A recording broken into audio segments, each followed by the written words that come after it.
Let me guess, you have never ever thought, I want to be a marketing manager when I grow up, or a project manager, CRM manager, or even better, regional sales optimization expert. How did we get here? We never wanted to be these people, and yet here we are. A bunch of titles and KPIs and Monday sync meetings and daily stand ups. If you ever found yourself feeling stuck in a job thinking, how did I get here?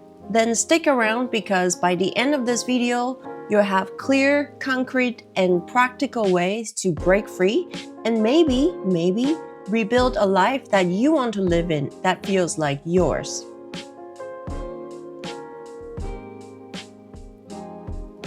Hi, I'm Charlotte, and I have been asking myself this question a lot lately, forever. How did I get here? This video is part group therapy, part story time, and part open letter to anyone who woke up one day thinking, what happened to my life? Whose life is this anyway? I actually have an MBA, and I wanted an MBA because I was working in a bank, and I realized, wait, everyone at the management level has an MBA, so I should probably get an MBA too. A logical next step, not exactly a burning passion for business strategy, but that's okay. And MBA programs are usually filled with people who are or want to climb the ladder, not really aspiring entrepreneurs. Fun fact, I actually skipped the entrepreneurship course because someone told me it's for people who want to run their lemonade stands. Apparently, no one told me lemonade stands can scale into Starbucks too. Now, time to meet the only Asian who's bad at math. So bad, I was called into the principal's office and they were like, you better get your grades up, otherwise you go. And I was like, no, I don't want to go. And I was so sad. And I was like, I've never heard of any Asian failing the MBA program. That would be such a humiliation to my family. And I graduated. And so to be honest, I think they just didn't want to part with my international student rate because we pay 5 times more than the in-state student rate. I don't remember exactly how much, but a lot more. I think that's how I graduated, and I'm not proud of it. I usually don't talk about it. So, finance? Out. Data analytics? Nope.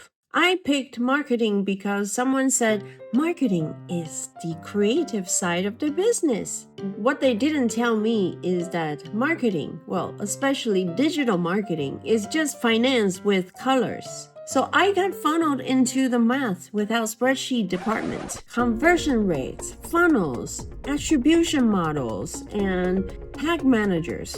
You know the drill. Instead of Excel models, we got dashboards. Instead of calculating derivatives, I was optimizing conversion rates. Everything had a number. CTR, CPC, CPL, which was click-through rate, cost per click, cost per lead, SQL, sales qualified leads, or marketing qualified leads, MQLs. I thought I was getting into branding. What I got was reporting. Daily, weekly, monthly, quarterly, Google Sheets, PowerPoints.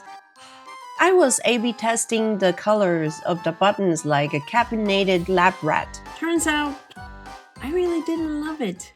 At some point, the title in a Fortune 100 company became the identity. Marketing manager, digital lead, AI strategy consultant. Whatever it was, I did it because I could, not because I loved it.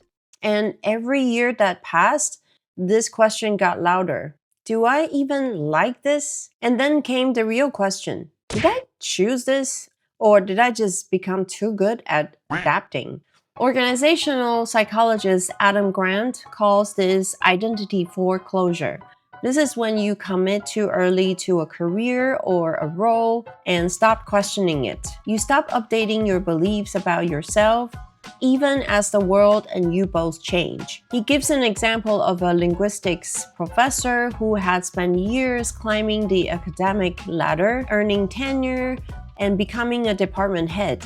On paper, she had everything, but she realized she was actually very miserable because she never stopped to question, Did I want to become a department head? So she was just doing the next logical thing. And so Grant helped her to rethink her path, and eventually she transitioned into public writing and radio, using the skills and expertise she had earned from her previous roles to host a show about language and to connect with a broader audience. That was something that felt more authentic and meaningful to her. In my 20s, I wanted to prove that I was smart enough, good enough, and corporate enough for America. In my 30s, I wanted independence. And now, I want meaning. I want creation. I want freedom. The twist? All those years I spent building decks in the meetings, chasing metrics, aligning with stakeholders, they weren't wasted. I was collecting skills and tools. Tools now I use to make content and videos like this one, to tell stories that actually feel like mine, to connect with people who might be stuck like I was. And I want to show them this is the way. People always say, follow your passion.